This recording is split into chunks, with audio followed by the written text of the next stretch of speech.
Sa pagpapakilala ni Kingsley, dumating si Prince Frederick na dapat ipapakasal kay Hannah. Sinabi niyang isang kasinungalingan na siya ang CEO.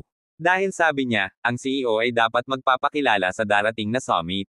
Sinabi rin niya na nag-hired si Sinclair ng lalaki para magpanggap na kasal para makaiwas ito umano sa pagpakasal sa kanya.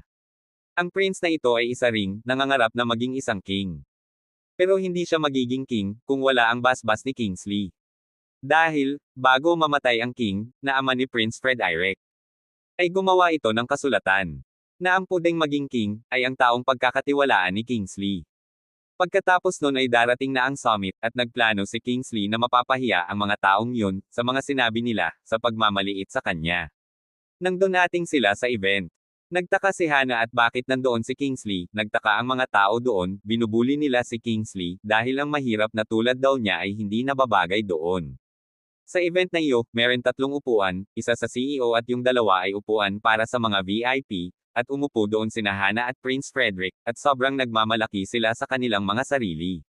Dumating ang host, pinakilala ang CEO. Gulat na gulat sila sa kanilang narinig, si Hannah at ang Prince.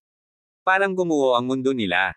Si Hannah sobrang nagsisi, at si Prince naman ganun din, isang napakalaking kahihiyan ito sa kanila.